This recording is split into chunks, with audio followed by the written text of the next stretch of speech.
What's going on, guys? It's Quasi Dog here, and today we're gonna take a look at this guy right here. This is the AUKEY 87 key mechanical keyboard, also known as the KM-G9. Now, the main reason why I bought this keyboard is right now it is one of the most affordable mechanical keyboards on Amazon that's at least of a name brand. There are a couple Memcanical, which are membrane, but feel like mechanical keyboards, and even some in this price range. This is sub $50 Canadian, even less if you're looking at Amazon.com.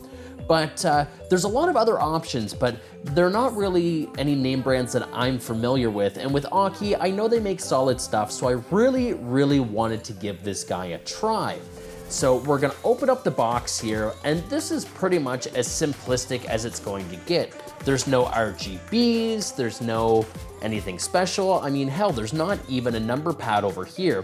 Being an 87 key keyboard, this is what they call a 10 keyless. So it's actually a little bit smaller than what most people may be used to. So we're gonna take this right out. Of course, you guys are gonna see within the packaging that you do have your user manual, and you all know what we do with the user manual. So you could throw that right away. We'll move the box aside, and then here we have the actual keyboard itself. So like I said, this guy here is the AUKEY 10 keyless KM-G9 keyboard.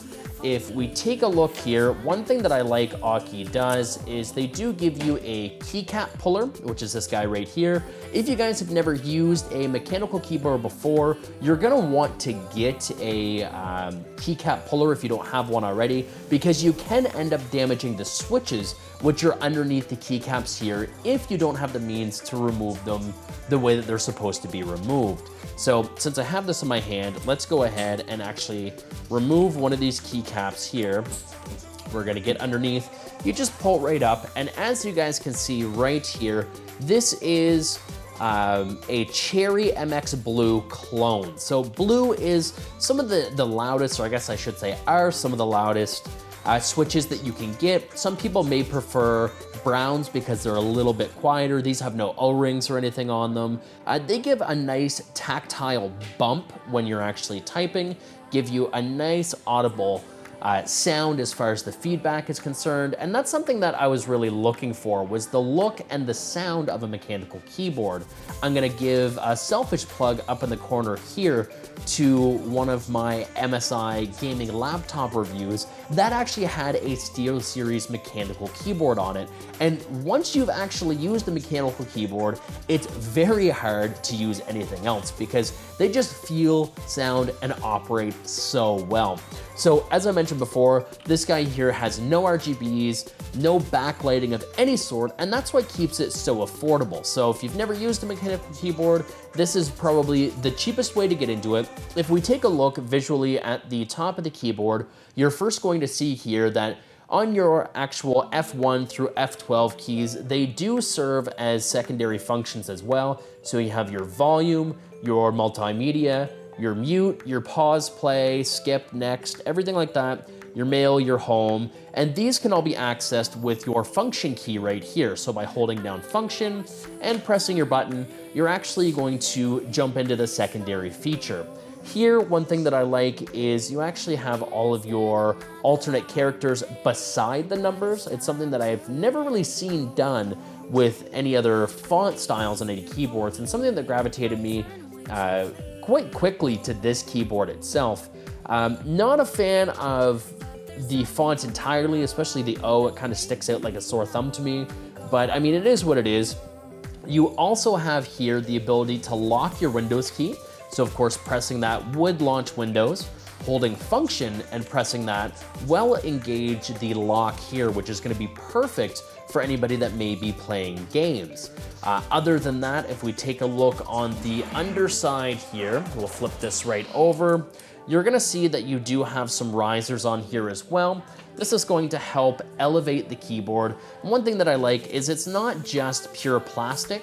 I don't know if I can get this necessarily in frame for you guys to see or not, but it is capped with rubber. So you've got your non-skid pads here and here, and then on your feet as well. So if I were to flip this back over and get the cable out from underneath, we could see here we're actually moving the table and the keyboard itself is not moving. So that's one thing that I really like. Of course, you guys are probably going to want to hear exactly how this sounds. Hopefully my lapel will pick it up as best as it can. So with blues, again, they're very, very loud, very tactile, very clicky. Key travel is very good. I don't know the actual pressure in which the switches engage, but I've used this off and on for about a week. I haven't completely dismantled my desk yet. I was actually using the USB hub in my monitor. Again, shameless plug to my monitor review in the cards above. But I was using the USB hub on that monitor and using this keyboard during my testing phase, and I absolutely loved it. Really, really good for gaming. For my main rig, where my microphone typically sits above the keyboard, I'm not sure if I'm actually going to use this all of the time because the blue switches are actually very, very loud, and I find the microphone picks them up because it is a very sensitive microphone.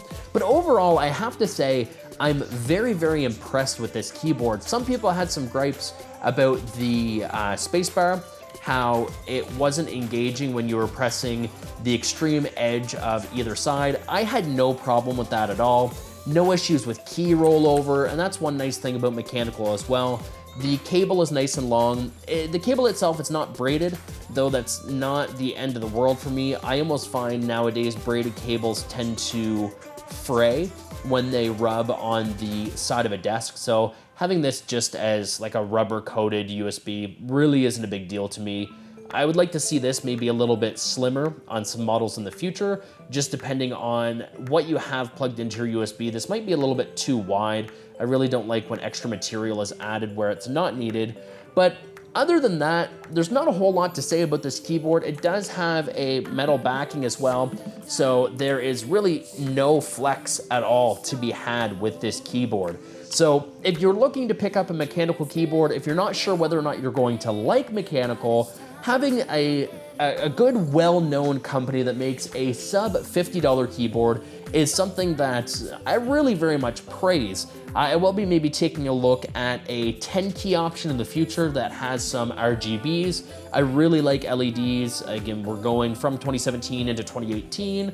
And 2017 was the year of RGB, so I kind of want to keep that going and dress up my desk and give it a little bit of flair. But if you guys want to keep up to date with availability and pricing for this, links will be in the description below for Amazon.com and Amazon.ca. Of course, purchasing through that link will give me a small kickback at no expense to you guys at all. So any support for the channel is greatly appreciated. If you did like the content, a thumbs up would be great as well. And don't forget to subscribe. I mean, it's free, and you never know. You might find either some previous content or some future content that you're going to enjoy if you like this video.